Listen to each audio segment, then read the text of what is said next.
right? Now, today's message, I'm titled it about rebuild as a start and preparation for the coming church 9th year anniversary. And to start it with, let's study about unconditional giving. Unconditional giving. All right?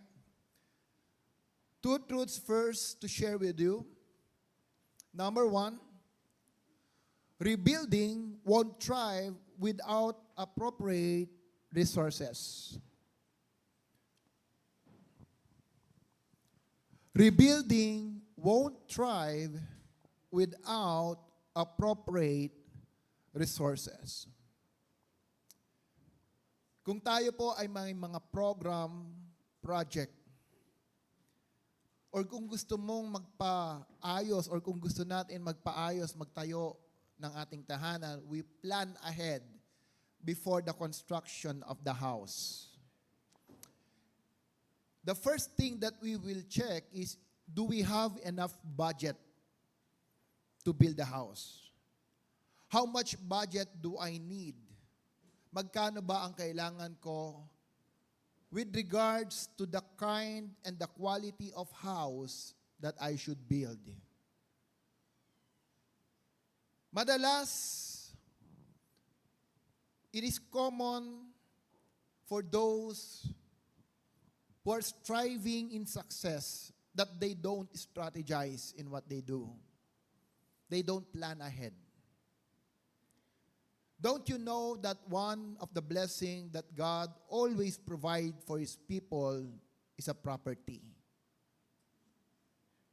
It is part of Abrahamic blessing that God has given to Abraham and to his descendant. Pero it's common nowadays sa isang mananampalataya na tila ba nasanay na lang tayo na nangungupahan.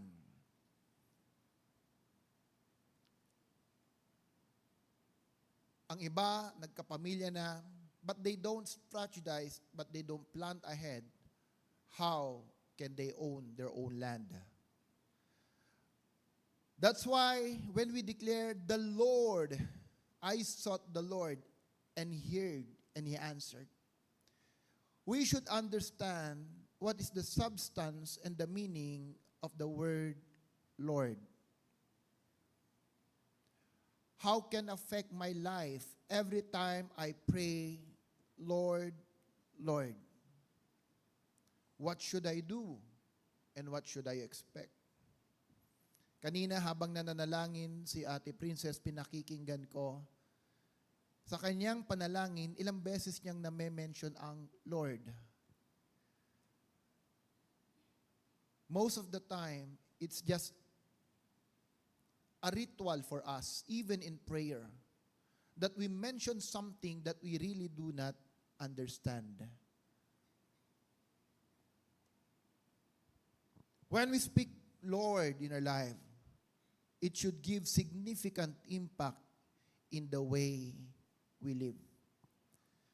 Again, rebuilding won't thrive without appropriate resources. This is why we have this 2K challenge. Because to rebuild something, it demands resources.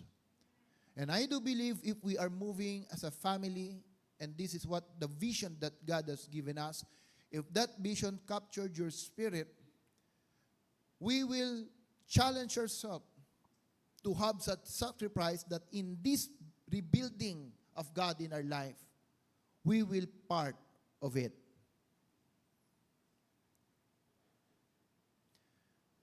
Let's go in Luke chapter 14, verse 28 to 30. Nababasa niyo? That's why, part of that rebuilding, kailangan po natin ng mas malaking monitor at dalawa po. Yes, it's true. Kasi po alam ko yung side nito, hindi na lahat nakikita. Ewan ko si Ate Aina, mukhang hindi na nakikita yan. Alright. Let me just read for you Luke 14:28 to 30. Suppose one of you wants to build a tower. What is the first thing you will do? Won't you sit down and figure out how much it will cost, and if you have enough money to pay for it? Otherwise, you will start building the tower but not able to finish. Then everyone who sees what is happening will laugh at you. They will say you started building but could not finish the job. That's why ministry is challenging, especially if you have leaders that do not understand how to partake in the sacrifice of giving. Sinabihan ko po sila Ate Lay, sila Ate Aina, if the Lord really give you the heart of leading our project about In Motion, I challenge them that this will not move further kung walang sapat na resources ang ministry. And I told them, do not think that the church will going to support it. Do not expect that the fund will be coming from the church. If God puts something in your heart, you have to take stand for the financial assistance and furtherance of that ministry. Kaya po hindi madali. Yung mga pinapakain po nila, Sister Lay, yung mga binibili po nila to support the ministry, galing po yan sa kanila. No, it's part of their resources. Kung may magbibigay, glory to God. Kung wala man, sana may magbigay. Alright? That's the first truth. Rebuilding one tribe without appropriate resources. Kaya po marami, they don't strategize. Kasi resources pa lang, pagtingin nila, hindi na sapat. And that hinders them from always moving forward. Second, our attitude determines the nature of our giving. Our attitude towards God, towards who He is, determines the very nature of our giving. Kung gaano mo kakilala ang Panginoong Diyos, kung gaano natin siya kakilala, our relationship with God will also determine kung paano tayo nagbibigay sa Panginoon. If God is God in our life, He is really Lord, He will be the priority even in our giving. Alright? Parang masyado tayong tahimik. Huwag kayong masyadong tahimik. Pwede kayo magsabi ng Amen. Alright? Pwede kayo magsabi. Pwede kayo, will you agree with me na Amen? Okay lang po yan. Alam niyo, pag nag-Amen kayo, ilinalabas niyo yung damdamin niyo. Tama yun. Tama yun. And you're catching something in the spirit. Pero pag tumatahimik ka, dalawa lang yan.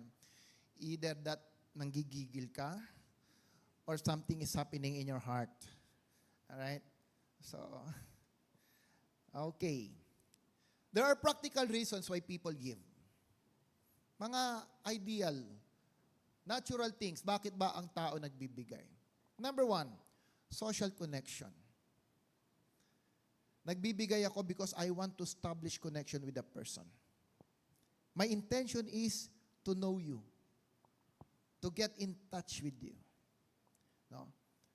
Kaya ako nagbibigay is because mayroon akong motive na maging kaibigan ka. Okay? Second is empathy and compassion. Ba't ka ba nagbibigay? Naawa kasi ako kay Ate Lee, wala nang pangpili ng pandesal eh. Kinakapos na sa kanyang sumba. Mukhang hindi na makapagsayaw, kaya naawa ako. Kaya ako nagbibigay dahil mayroon kang naramdamang habag. No? Totoo, hindi?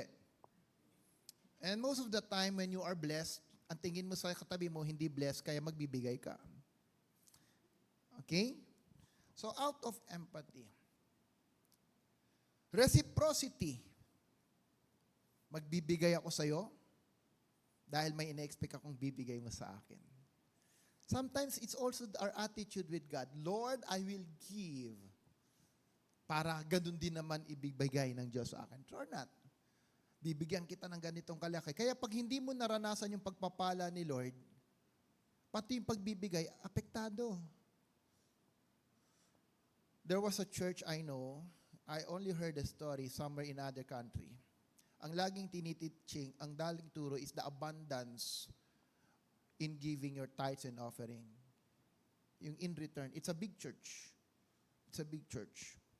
Unfortunately, ilang months na nakatuturo ng ganon, hindi nangyari. So it causes the church to be divided. Yun po yung nakakalungkot. Now, so you are giving because you expect something from God. Lord, may sakit ako, magbibigay ako para pagaling mo ako. So ginagawa po nating bangko ang Diyos na pag nag-deposit ka, gusto mo may interest. Or gusto natin may interest. That's how other people give. Well, you know, when I learned about tithings and offering, hindi naging issue po sa akin kung saan ginagamit ng pastor or leadership of the church yung aking binibigay. I gave it joyfully. Whatever, wherever ministry, I don't mind. I don't need a report. No? Pero may mga tao na pag binigay mo, parang gusto nila lahat ng gusto mong gawin, naka-report, recorded sa kanila.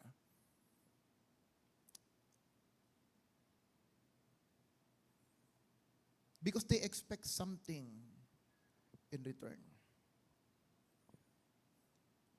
The next practical way of giving is because of religious or cultural belief. Dahil laging tinuturo sa church na magbigay, kaya sila nagbibigay without really clear understanding what's giving is all about. May nakausap po akong isang leader ng church. Talagang very tawag mo dito, vibrant on the way he shared about giving. At sabi niya, tinuturuan ko ang mga member namin ngayon how to give accurately in the Lord. Kaya sabi ko sa kanila, starting now, you should always giving your tithes, and that tithes is 5% of what you earn. Hindi na ako nagsalita kasi medyo motivated, vibrant, baka mamaya maging momentum breaker pa ako. So I just let it go. Di ba? Sabi ko, saan niya ka na kaya nakuha yung word na 5% of the tithes? Saan kaya niya nakuha yung message na yun? Well, anyway, baka may ibang book. Alright? Because of religious beliefs. Second, sense of purpose of fulfillment. Ito po yung mga may kaya, ito yung may mga kinikita, and they give they love giving because of the donations. Yung mga donations, sponsorship, nagbibigay po sila. That's why they give. Tax benefits. Yan. Bakit ba ako magbibigay? Kasi pag nagbigay ako, lalo na sa foundation, may tax exempt yan. Nababawasan sa aking kinakaltasan ng gobyerno sa aking tax. Or not. Kaya po marami ang kanilang giving ilinalagay sa mga scholarship, no? Because it is part na makonsider as tax exempt. Alright? Oh. Good morning, Auntie Margaret Boone. Thank you for watching. Please comment if I made a mistake. Hallelujah. Now I get nervous. Next. Number 7, social recognition. Bakit ba ako? Why am I giving? It's because I want to be recognized of my achievements. That's why others, especially when it comes to sponsorship, they give something. Pagdating po doon sa mga posting, kailangan makita ko yung pangalan ko. I should be identifying. Yeah? Donated by. So, because of social recognition. What else? Number 8, personal experience. I've gone through so much trials in life Nahirapan din ako before. Ngayong may kaya na ako and I can give something to others. That's why I also give. My question is, paano kung hindi ka dumaan ng ganong experience sa buhay? Will you still give? How about if you did not experience challenges and testings in life? What will motivate you to give? Number 9, corporate or professional responsibility.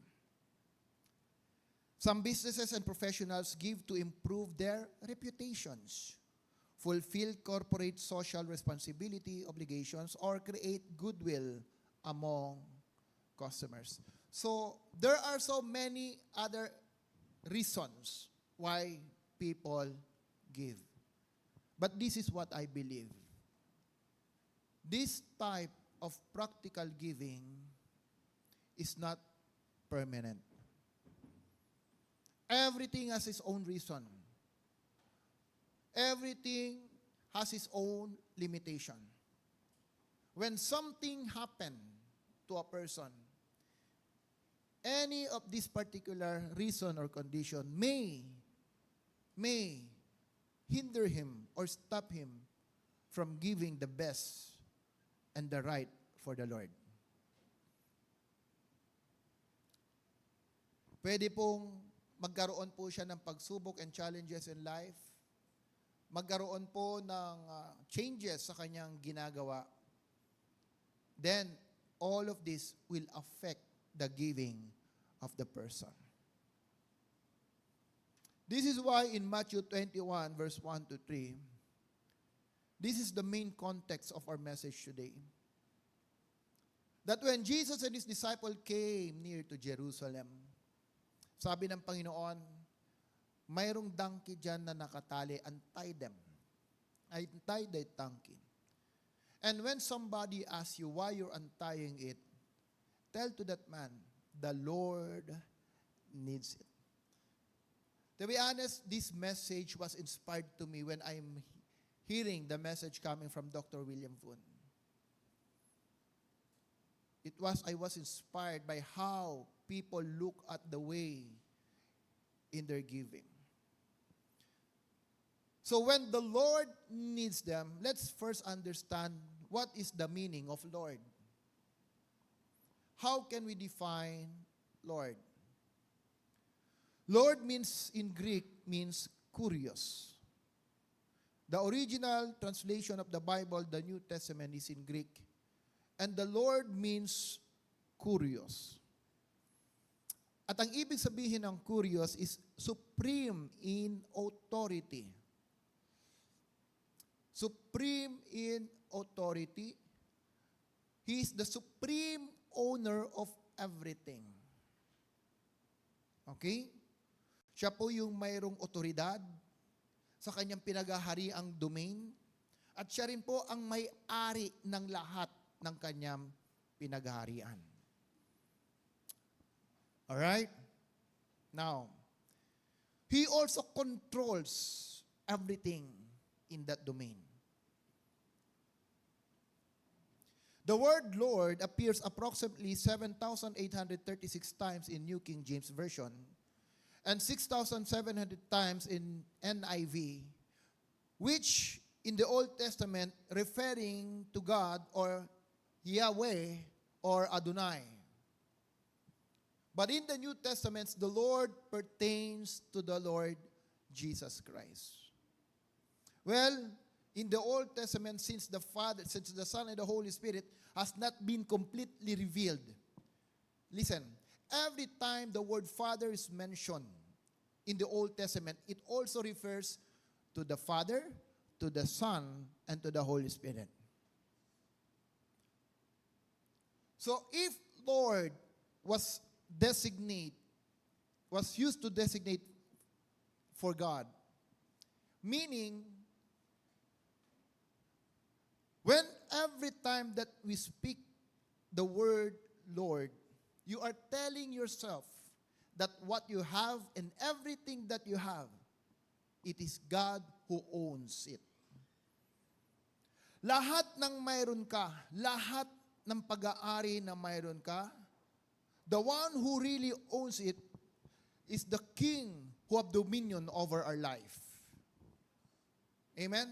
That is the kingdom domain.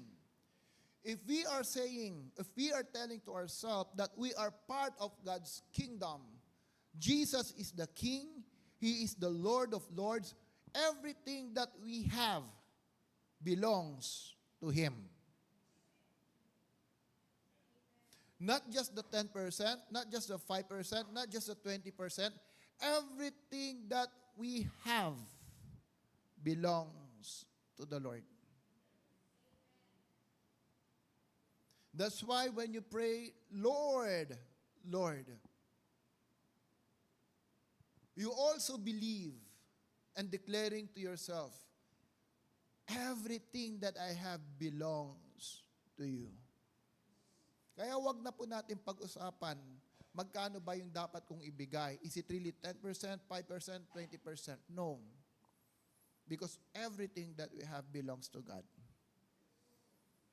Naglagay lang ng set of standard ang Panginoon sa atin. Okay, yung 10%, pwede mo na sa akin, yung 90% gamitin mo sa'yo.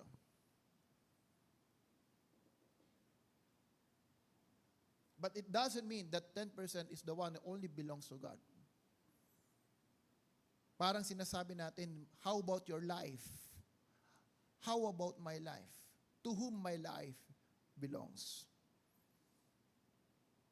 So now when you pray, understand this, when you pray and speak the word Lord, you are declaring to yourself that the owner of everything in your life is God.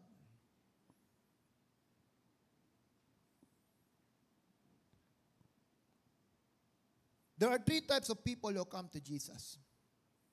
There are three types of people who comes to Jesus. And this same group of people are actively in the church.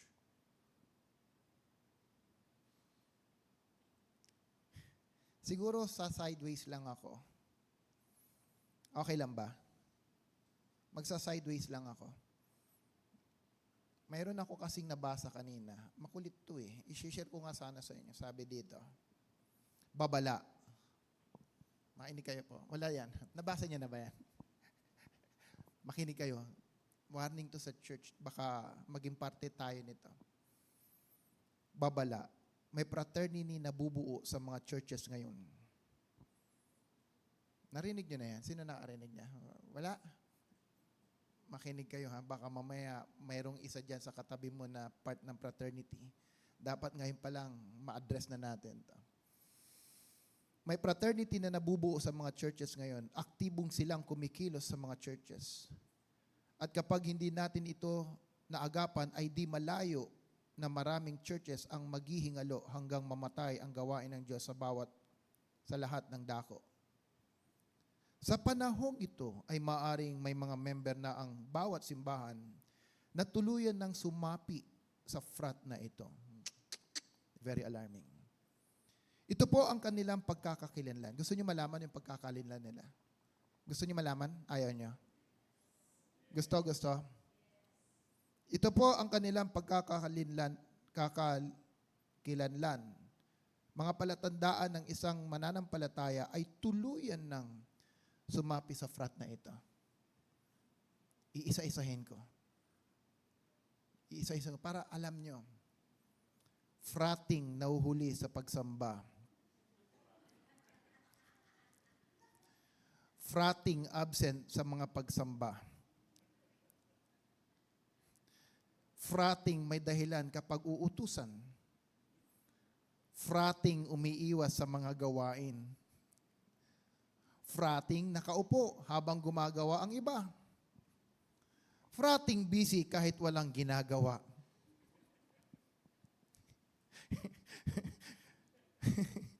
Frating may negative na komento. Frating walang bahagi sa gawain ng Diyos. Frating naiihi sa oras ng offering. Frating walang commitment. Ito. Baka mayroon. Pansinin nyo nga. Frating inaantok habang nakikinig ng sermon. Ha? Magbantay po tayo at doble ingat dahil marami na silang nahikayat. I-report agad sa kinaukulan upang mabigyan din agad ng lunas. Frating nagpapaalala, salamat po. Hallelujah. Yan, sabay turo ni Pastora Ken. Sige, tuloy. Alright. Sabi mo sa katabi mo, wala dito nun. Baka nasa likod mo yun.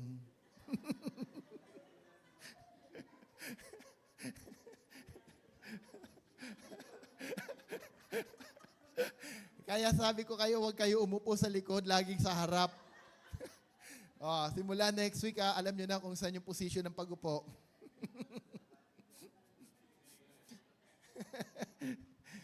Brad, hindi ikaw yun. Alright. The first people who come to Jesus is what I call the commoners. Ang ganda pakinggan, no? The commoners, unfortunately, these people simply go along with what the majority is doing. They just go along kung ano yung nakikita nila sa iba without fully understanding the reason why they do it. Alam niyo po, yung may mga tao sa loob ng simbahan na hindi nila talaga lubos na naunawaan kung bakit sila nandito. Why they come to church. Kaya pati pagpuri, pati pag-worship, nag-aantay, kailan kaya tataas ng kamay? They are waiting for something to happen before they do it because they are just following or everything is just done by an attitude of a ritual. Nakasanayan na lang. Bakit ako pumupunta every Sunday? Why do I need to come to the church? They don't understand their own belonging. And because they don't understand, they only give out of their surplus. If you don't understand what you do, you will not give your best. True or not? Ang ibibigay mo, ano ba yung sobra mo? Ano ba yung hindi ko na kailangan? That's the time that you will only give. Matthew 21 verse 8 to 9, anong sabi po dyan? Many people spread clothes in the road, while others put down branches which they had cut from the tree. Imagine niyo, when Jesus entered Jerusalem, many of the crowds just cut some branches from the tree. Sino ba yung nagtanim ng puno? Sino ba yung gumawa ng puno? Mayroon ba silang ginastos in doing that? Do they spend something? They just cut something and use it to celebrate in the coming of the king. Some people walked ahead of Jesus and others followed behind. They were all shouting, "Hooray for the Son of David. God bless the one who comes in the name of the Lord. Hooray for God in heaven above." Alam niyo po, nung ako po ay bata pa, kami po ay relihiyoso din. At ang madalas kong naalala is every time na mayroon pong yung Holy Week, yung anong araw-araw ng, hindi, yung ang tawag doon sa araw ng, mahal na araw, tuwang-tuwa po ako at kumukuha po kami ng dahon mula sa niyog. Kami yung gumagawa ng palaspas. At ako po ay nablibless. Pag naramdaman ko yung tubig na pambless sa palaspas, dumadapo sa aking mukha. Pakiramdam ko, I am holy. No? Amen? So, matagal-tagal din po yun na aming ginagawa. Hanggang sa naunawaan ko or nabasa ko salita ng Panginoong Diyos, itong mga tao na to na sumalubong sa Panginoong Hesus at nagwagay-naway ng palaspas, they are the same group of people na sumigaw na ipako si Kristo. Crucify Him. Crucify Him. Why? Because these people expect that the coming king will be like the king of the Old Testament that will come from a royal family. Like King David. That's what they are expecting. But Jesus came in the form of a servant. Because Jesus came, His kingship is more of spiritual than political. But the people are looking for someone who will deliver them. While because they are so suppressed by the captivity of the Roman Empire. They were so oppressed in many ways, in the way they worship, in their economy, in their policy, in their politics, in their family. They were being oppressed. That's why they want deliverance. They want to be delivered in their current situations in life. That's why when Jesus came, they expect Him to lead them in their revolt, to be delivered in the captivity of the Roman Empire. But nonetheless, Jesus came because Jesus telling them, my kingdom is not here. And He came as a spiritual servant for the people because the deliverance that God would like to give them is something like an eternity. It is not a permanent, but it is forever. And people doesn't know this. People doesn't understand this. That's why the same crowd who shouted to Jesus about their king is the same crowd that brought Jesus to the nail of the cross. There are many people even inside the church who really doesn't understand the reason and the purpose why God gathered them together. That's why again, as a vision that God has given us, God called us not just to be a member. God has called us to be a family. Sons and daughters of the house, sons and daughters of the kingdom. Matthew 13, verse 10 to 11. The disciple came to Him and asked, "Why do you speak to the people in the parable?" He replied, "The knowledge of the secrets of the kingdom of heaven has been given to you, but none to them." You know, people who are commoners, people who just come without understanding their purpose, mahirap po nilang maunawaan about the message of the kingdom. That's why it takes repositioning of our mind, repositioning of our spirit, and repositioning of our priority for us to really understand what rebuilding is all about. If we are really part of a family of this church, we will be excited to see what God is doing in our midst. We will be excited to be part of building the house of God so that when others will come, they will truly understand something is different within this church. Amen? Number 2, those who comes only with their words. Those who comes only with their words. Yung mahilig mangako, mahilig magsalita, mahilig magsabi, pero kulang sa gawa. Matthew 15, verse 7 to 9. Anong sabi po? "You hypocrites, Isaiah was right when he prophesied about you. These people honor me with their lips, but their hearts are far from me." They worship God. They like to sing a song, but their hearts is far away from God. They worship me in vain. Their teachings are but rules taught by men. James 2:17 to 19. Faith that doesn't lead to us to good deeds. Look at this. Ang pananampalataya na hindi nagdudulot ng magandang gawa is all alone dead, ay patay. Ulitin ko. Ang pananampalataya na hindi nagdudulot ng magandang gawa is all alone dead.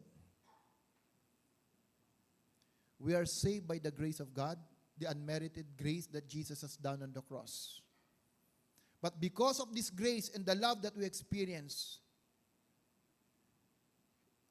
it motivates us and encourages us to do good for God. That is the true measure of those who really believe to what Jesus has done with their life. Yung mga totoong tumanggap kay Kristo bilang Diyos at tagapagligtas, they also have the passion and the love to follow the command of God. James 2:17, continue. Balik po uli. Balik mo na. It is impossible to have faith without doing. Okay, let us do good deeds in all along the dead. Suppose someone disagrees and say, it is possible to have faith without doing kind deeds. Next. Anong hamon ni Santiago? I would answer, prove that you have faith without doing kind deeds. And I will prove that I have faith by doing them. You surely believe there is only one God? That's fine. Even demons believe this, and it makes them shake with fear. Anong sabi ni Santiago? Kayo naniniwala na may Diyos. Pero alam nyo ba, ang demonyo naniniwala rin na may Diyos at may takot pa. In other translation, ang sabi po, ang demonyo nanginginig pa. May mga mananampalataya paulit-ulit ng ginagawang kasalanan. They know what is right. But still, because of the hardness of the heart, they cannot follow what's righteousness and what's demanded of them by God. Pero ni minsan hindi na natakot. Ni minsan hindi man lang nanginig. Pero ang demonyo, ang sabi ni Santiago, naniniwala rin sa Diyos at nanginginig pa. So sino ang totoong naniniwala sa Diyos? Ang demonyo o ang tao? See? Ang demonyo. Kaya wag nyo lagi siyang sinisita. Kawawang demonyo, itong demonyo to. Wag lagi yan. Kasi sabi rin ni Santiago, hindi mo alam, mas naniniwala sa iyo yan. Mahabag ka sa kanya. No, pero tayo bilang mananampalataya, mukhang mas makapangyarihan pa ang demonyo sa atin. Grabing demonyo to. Ginalaw na naman ako. Grabing demonyo to. Pati property to. Ginalaw niya. Lahat na lang nang nangyari. Demonyo ang sinisi. Pero sabi ng Diyos, hindi mo ba alam, ang demonyo linagay ko na sa iyong paanan? Gapian na ang demonyo sa buhay mo. Mananampalataya ng matagal, napunta lang sa madilim na lugar at naiihi. Tabi-tabi po. Ang pambira. Takot pang makaihi ng demonyo. If you are the light, be a light. Be a light. Tandaan nyo, pag ang tao ay tunay na liwanag, hindi ka pa nagsasalita, ang demonyo umaalis na. True or not? There's an experience that I have. Mayroon pong libing. May mga pamilya pa rin kami naniniwala, pag may libing daw, wag kang hahabol. Paano pag hindi hahabol, galing ka ng church, inuna ko ang church bago ko pumunta. Di humabol ako. Ito, true story po to. Pagdating doon, may isa kaming kamag-anak. Siyempre, sementeryo. Nagsasalita ng, sabi nung kasama kong, yung isa kong pinsan, well, punta ka dito. May nagsasalita na naman. Sabi ko, tanungin ko ngayong pangalan. Sino ba siya? Nung una, ayaw ko lumapit dahil for me, let them know na may ibang spirito talaga sa mundo. So, and I realized, sige nga, I will ask, ano bang pangalan niya? Baka naman naliligaw, kailangan lang ng ituro in landas. Pinuntahan ko. Ang dami na nilang nandoon, nagpre-pray, nagsasalita. Dahil nga, ibang boses daw. Nung nagkatitigan kami, pagharap ko, nagkatitigan kami, nahimasmasan at nawala po yung masamang espiritu. Sabi ko sa sarili ko, bakit siya nawala? Hindi ko pa natatanong, nawala na kaagad. And I realized, somebody told me, isn't it that's the prayer that you asked God last night? Kung sabihin niyo po spiritual battle, I have several experience about spiritual battle. In reality. Because that's my desire before. Na ma-experience yung mga spiritual battle na yan. And I realized they are true. But when you are the light of God, pumapasok ka pa lang, lumalapit ka pa lang, umaalis na sila. Kaya nga sa church, mayroong hindi makatagal sa iyo eh.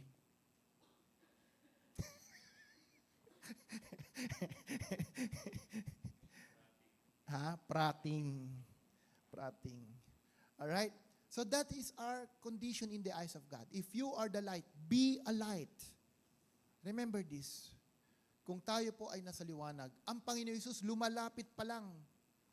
Tinanong na siya nung legion, lumapit na ang demonyo sa kanya. Anong mayroon sa iyo? Sabi niya, bakit? Anong ginagawa mo dito, Son of God? Anong business mayroon ka sa amin? Wala akong business sa inyo, sabi ng Panginoon. Sino ka ba?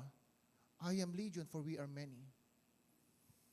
Silang nakiusap sa Panginoon. Ang mga mananampalataya ngayon, tayo nakikiusap sa demonyo. Alam mo, minsan na, parang awa mo na, iwanan mo na yung katawan na yan. Hallelujah! Kurarababash. Sabi nga ng ibang kausap kong pastor, kaya lang daw umalis na ingayan. Ang tagal sumisigaw, hallelujah! Kurarababash.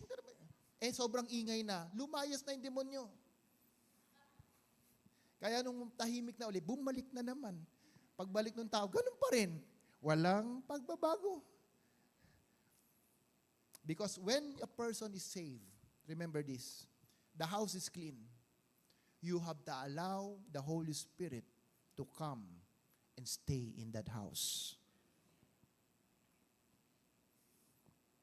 Ba't ba ako napunta doon?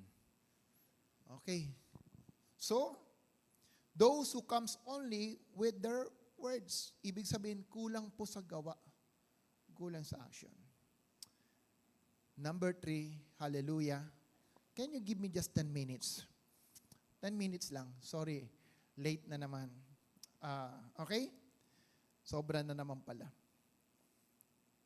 When I speak or when it comes to unconditional giving, the people that God is looking are those who submit to the lordship of the King. If order for us to accomplish the rebuild of the church in these coming years, those who acknowledge that Jesus is the Lord and the King of their life will be able to commit and provide the kind of unconditional and kingdom giving.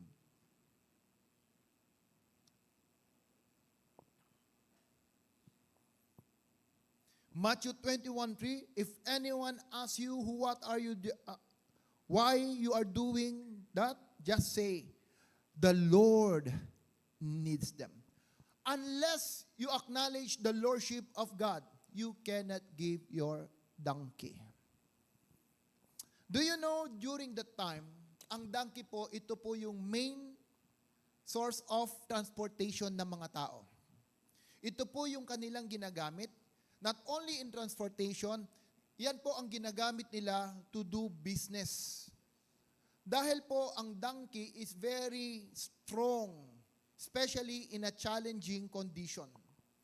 So kung ikaw sa panahon na yon, Kuya Dave, yung donkey na yan, ginagamit mo sa iyong negosyo, yan ang pinagkakakitaan mo. At dumating si Brother Wine at sabi sa iyo, Kuya Dave, kailangan ko ng donkey. What will you do? How will you respond?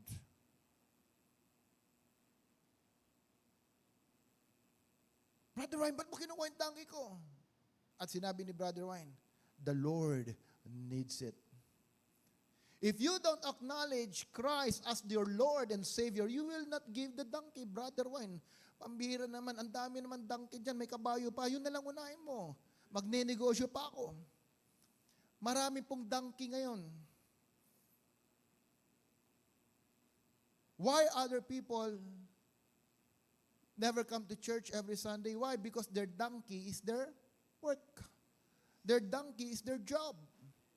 They cannot commit in the work of that kingdom because they have the donkey to watch. They cannot give their donkey because they don't accept Jesus as their Lord. Matthew 21, verse 6 to 7, the disciple left and did what Jesus told them to do. They brought the donkey and its colt and laid some clothes on their back. Have you noticed that? Even the disciples, bago umupo si Kristo, itinanggal yung kanilang mga cloak, tinanggal yung mga damit, at linagay sa ibabaw ng donkey before Jesus will sit. According to some commentaries that I've read, yung donkey daw medyo madumi. Medyo makati yung balahibo. Sino ba nakasakay na ng kalabaw? Yan. Di ba pag sumagay ka ng kalabaw, ang kati sa katawan? Nakasagay na ako ng kalabaw before. Pagkatapos kong umalis, makati. No? So because Jesus is the one who will be sitting doon sa donkey, ginawa po nila, ilinagay po nila yung kanilang cloak. That's what you call honoring. That's what you call honoring. Understand? There are 3 attributes. Bibilisan ko na lang, just 5 minutes. 3 lang naman po ang attributes to be an unconditional giver. Number 1, give faithfully. Give faithfully. 2 Samuel 24:22-24. Let's read. Arauna said to David, "Let my lord the king take whatever pleases him and offer it up." Si David po, sa panahon nito, listen, naghahanap po siya ng isang lupa and property where he can worship God. Because of the incident, there was an incident prior to this, and God told him to worship God. So he's looking for a place where he can worship the Lord. At nung dumating po siya dun sa property na yon, yung owner po ng property by the name po Arauna, ang sabi sa kanya, take everything that pleases you. Libre na, walang bayad. Sa'yo na yan, gawin mo lahat ng gusto mo. No? Here are oxen for the burnt offering, and here are treasured sledges and ox yokes for the wood. O king, Arauna gives all this to the king. Arauna also said to him, "May the Lord your God accept you." Ate Aina, kung ikaw bibigyan ng lahat ng property, pati yung offering na yan, tatanggapin mo hindi. Yan, kitang-kitang ebidensya. Kuya Kel, pag ikaw ibibigay yung property, 5 hectares of land, kasama yung mga kambing, banga, sa'yo na lahat yan para magkaroon ka ng offering, tatanggapin mo o hindi? Ang tagal mag-isip. Kaya dyan, pag ikaw ibibigay 10 hectares of land at mayroon pa mga hayop doon, for you to be able to give and provide something for God, tatanggapin mo, hindi. Tatanggapin mo. I don't think anyone here will not accept such offer from a person, especially if it is free. Kahit yung property namin sa ibahan, pag sinabi ng may-ari, tatanggapin mo, libre lahat. Ay, ngayon pa lang, tanggap ko na yan. Or not. But how did David responded?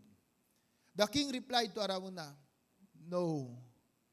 No, I insist on paying you for it. I will not sacrifice to the Lord my God burnt offering that cost me nothing. Hallelujah. This should be the right attitude of a follower of Christ who acknowledge Jesus as his Lord and Savior. Lord, I will not give you that will cost me nothing. Even my life, everything that I have, I will give you the best that I have. Nakakalungkot naman po. Sabi nung isang tatay sa kanya anak, "Anak, yung mga barya mo, itapon mo na yan. Hindi na nagagamit ngayon yan. Wala nang 25-5 ngayon. Wala na yung mga barya na 50 centimos ngayon. Di ba dati may 50 centavos pa? Ngayon wala na no? Sabi, tapon mo yan, hindi na kailangan yan." Sabi nung anak, "Tay, huwag kang ganyan. Kasi gamit na gamit ito." Saan? Pagdating po sa church mamaya sa offering.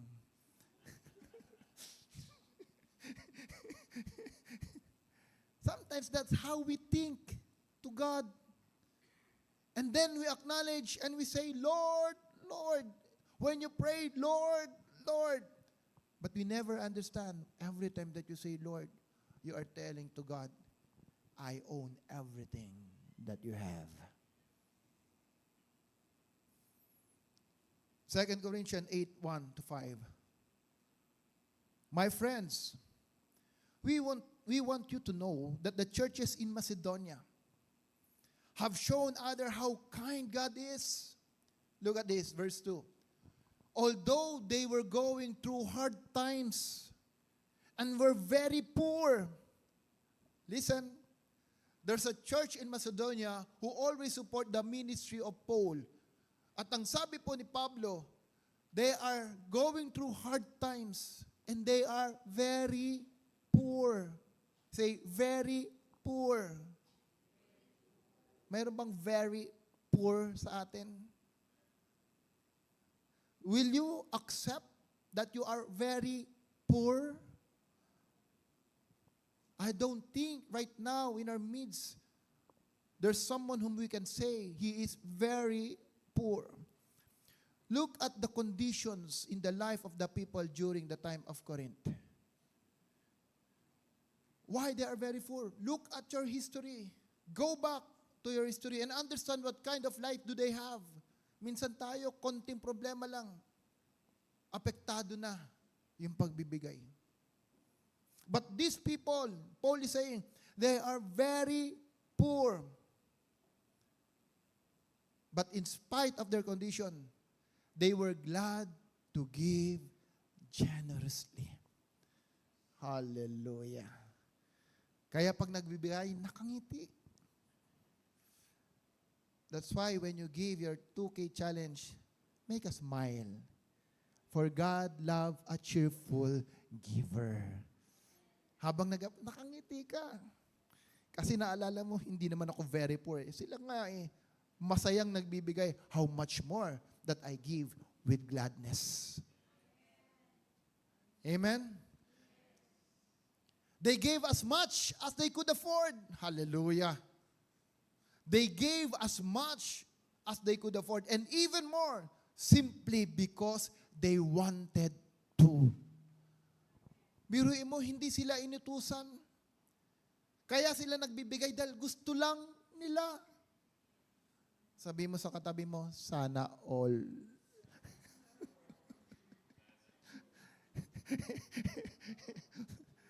Pero sabi mo ulit, huwag kang mag-alala. Hindi ikaw yun. Baka nasa harap mo.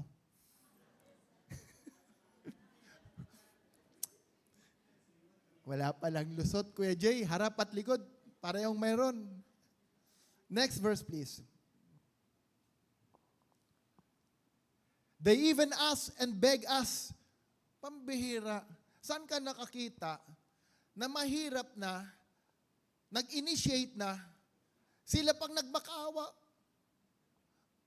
Please naman, magbibigay naman ako. Pagbigyan mo na kami.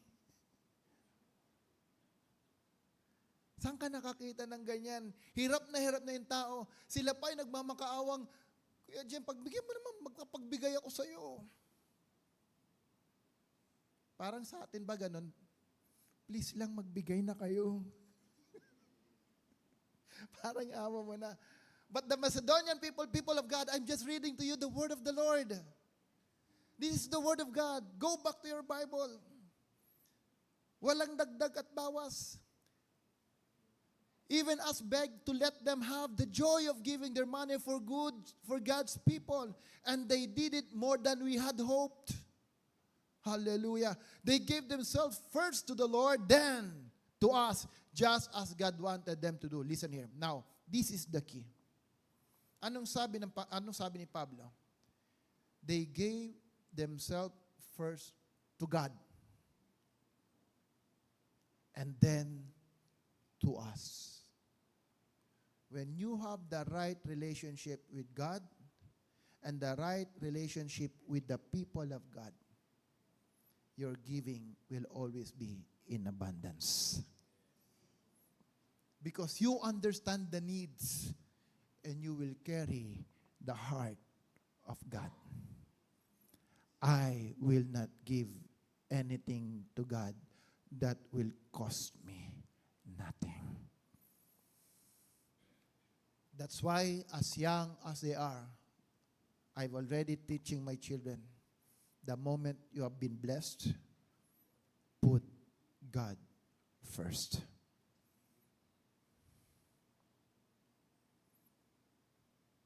Give faithfully. Give something in honor. This is the only act of giving that will last. Number 2, give consistently. If you know the purpose of giving, and if we know who God is, your giving will never be hampered by the situations of life. Give consistently.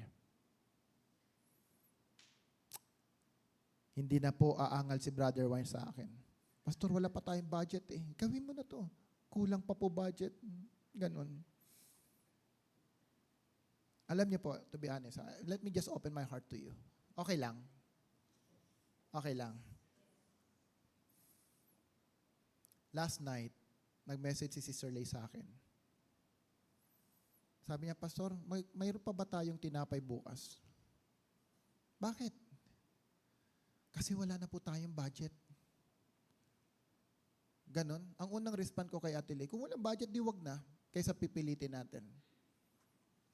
Tinanong ko siya, magkano ba yung budget nyo na ini-spend every Sunday para sa tinapay? Sa tingin niyo, magkano? Any clue?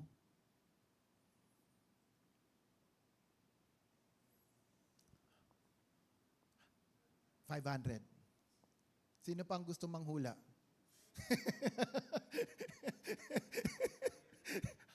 Higher? 300. All right. Malapit na loto, konti na lang.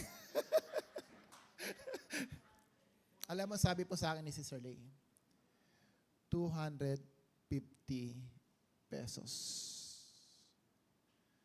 Nung malaman ko yun, parang hindi ako makahinga.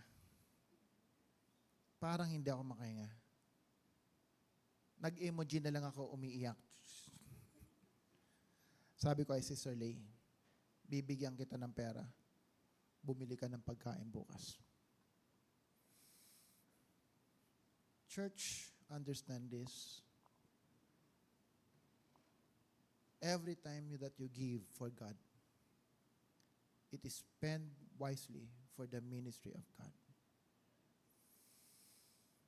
That's why every time that you hold something from the Lord, you are part of those who hamper the work of the Lord. For the word of 250, I told to myself, this will not stop the ministry of God.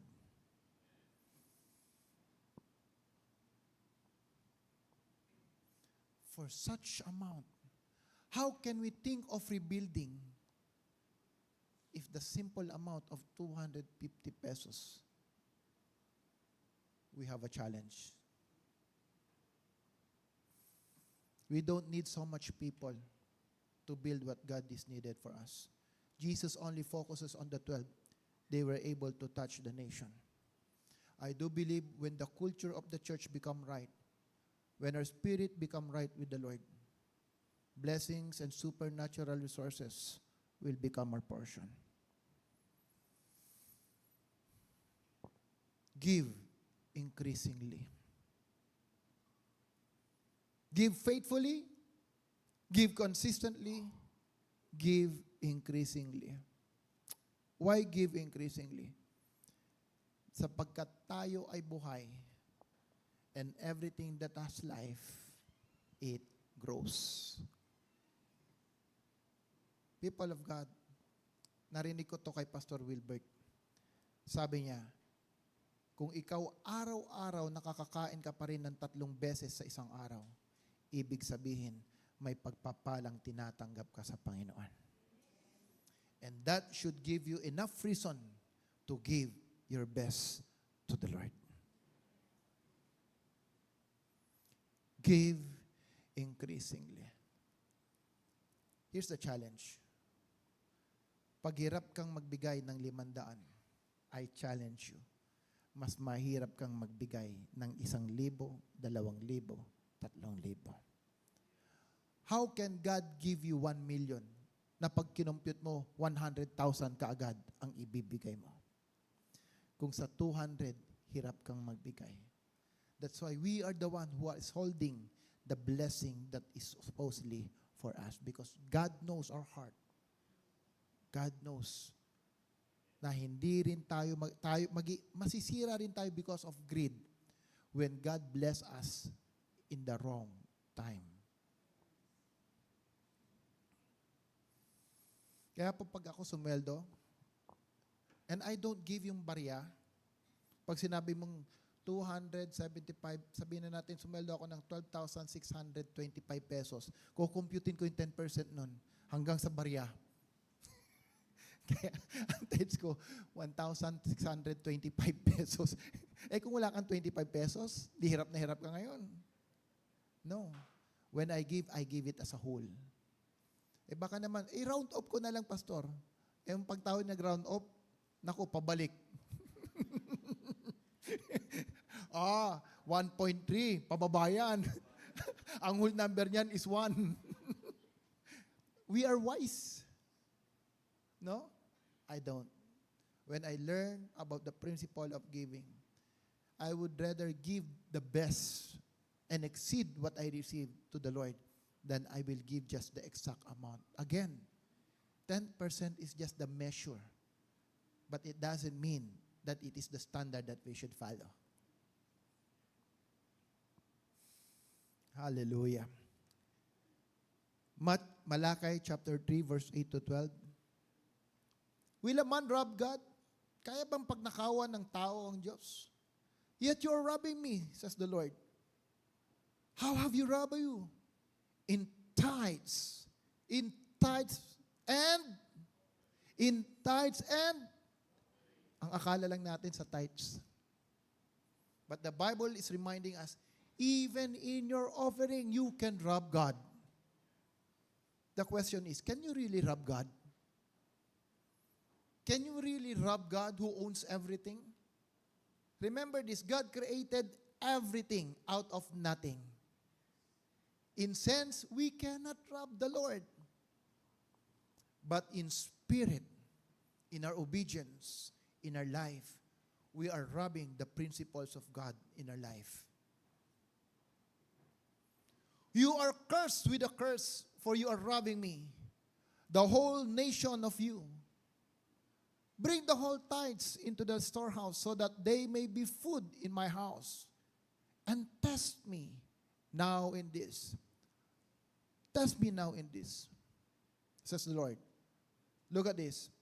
I will not open for you the windows of heaven and pour out for you a blessing until it overflows. Next, please. Then I will rebuke the devourer for you, so that it will not destroy the fruits of the ground, says the Lord. And I like this one. All nations will call you blessed. All nations will call you blessed, for you shall be a delightful land, says the Lord of hosts.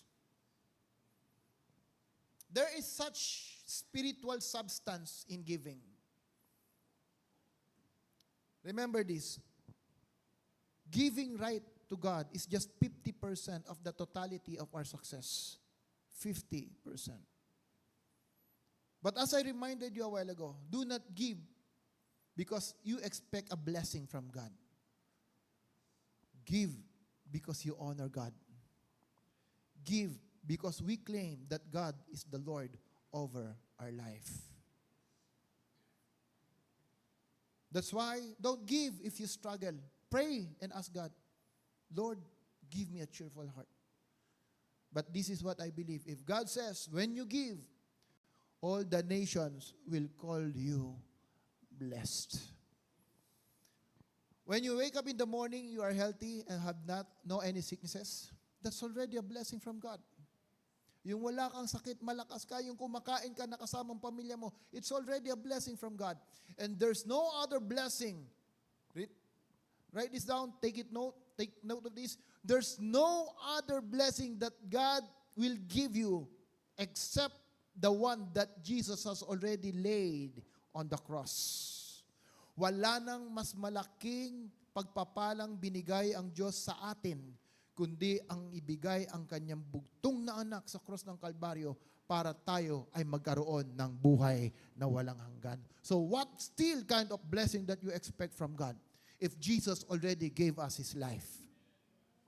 That's the greatest blessing that we have. And that's the kind of blessing that we always commemorate, celebrate every time that we celebrate Christmas.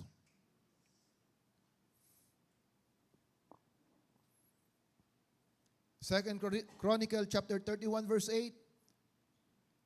When King Hezekiah and his officials saw those offering, listen, there was a problem before King Hezekiah become king of Judah and Israel at the time. There was a political, economic crisis happening in the southern kingdom of Israel, who is Judah. Then when Hezekiah came, people are suffering. People have economical problem. Economy are bad during that time. Pero they have to rebuild the temple of God. They have to restore the right worship before God. Dahil si King Asa nakipag-alliance sa Assyria and they start worshiping idols. And when King Hezekiah came, he tried to rebuild the temple of God. He came to restore the people of the Lord. And one of the restoration that they need is through the offering of the people. When Hezekiah and his officials saw this offering, they thanked the Lord and the people. Hezekiah asked the priest, tinanong niya ang priest and the Levites about the large amount of offering. Bakit in spite of the economic crisis, in spite of the suffering of the people, yung paghihirap ng tao, nagtaka si Hezekiah, bakit ang daming offering na binibigay ng tao? Bakit para bang ang daming laman ng storehouse? So he asked the Levites, he asked the priests, at anong sabi nila? Ever since, listen here, ever since the people have been bringing us their offerings, we have had more than enough food and supplies. The Lord has certainly blessed His people. Look at how much is left over.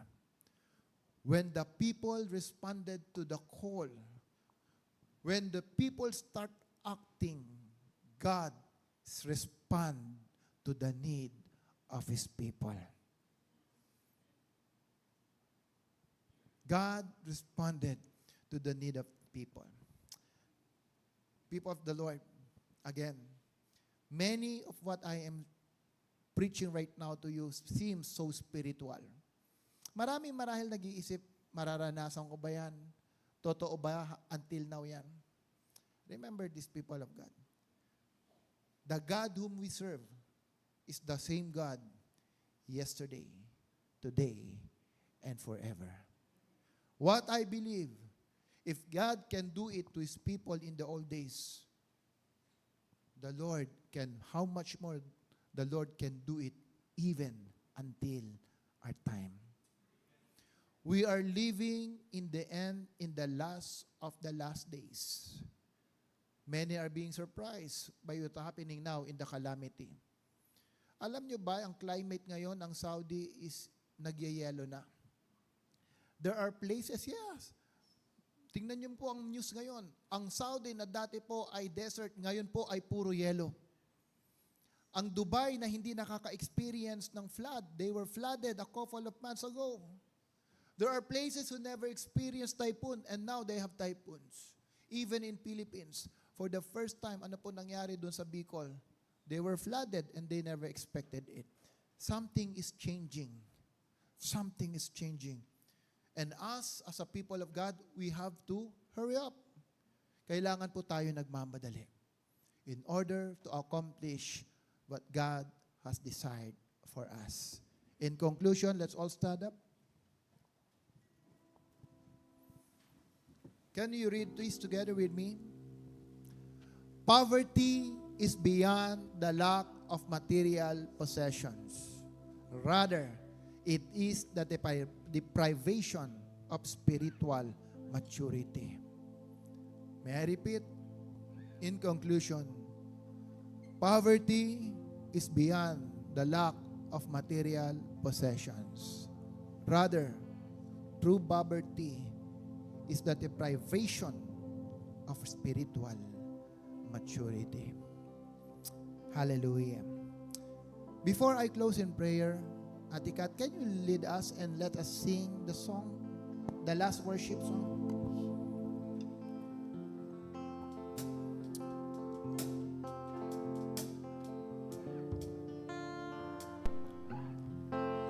This is the assurance, Jesus is mine. He's been my fourth man in the fire, time after time. Yes. Born of His Spirit, Hallelujah. washed in His blood, and what He did for me on Calvary was more than enough. I trust in God, my Savior, one who will never fail. Yes, He will never fail. Perfect submission.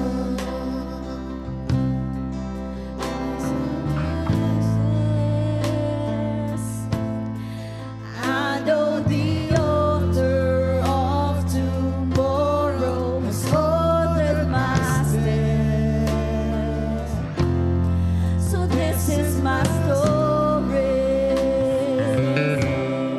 and this is my song, praising my risen King and Savior all the day long. I trust in God, my Savior, who will never fail.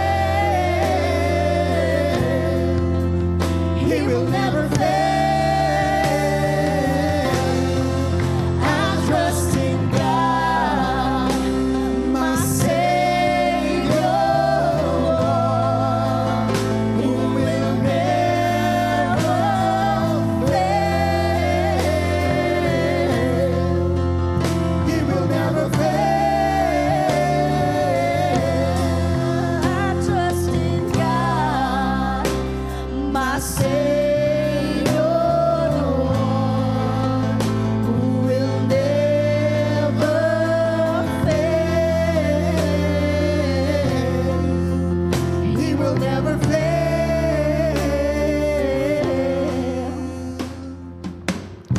Sought the Lord, and He heard, and He answered. I sought the Lord, and He heard, and He answered. I sought the Lord, and He heard, and He answered. That's why I trust Him. That's why I trust Him. I sought the Lord, and He heard, and He answered. I sought the Lord, and He heard, and He answered. I sought the Lord, and He heard, and He answered. That's why I trust Him. That's why I trust Him. I sought the Lord, and He heard, and He answered. I sought the Lord, and He heard, and He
the King of Kings, the Lord of Lords. Jesus, we love you. Jesus, we trust you. There's no one like you, my God. Oh, hallelujah. We acknowledge, Lord, that you are the possessor of everything that we have. Even our lives and our strengths belongs to you. You have created everything out of nothing, oh God. You are the great I am. You are the Alpha and the Omega. Oh, we worship you.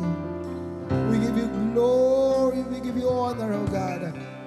For you alone is worthy to be praised. Hallelujah. It is you who called upon this church. The blood of the New Covenant Global Church, oh God, belongs to you. Without you and apart from you, we will not be here. It is you who called us to be together, oh God. It is you who ordained us to be connected, oh Lord. To be your people, oh God, in these last days, oh Lord. In these coming ends, oh God. That we will be able to fulfill and accomplish your purpose for us, oh God. I pray, oh Father, to bless your people with abundance, oh Father God. To provide them with all their needs. And I pray that as we have heard, as we have learned about your words today, give us a heart to give unconditionally. Like David, I pray to teach us to give you something that will not cost us not to give you anything that will cost us nothing, oh God.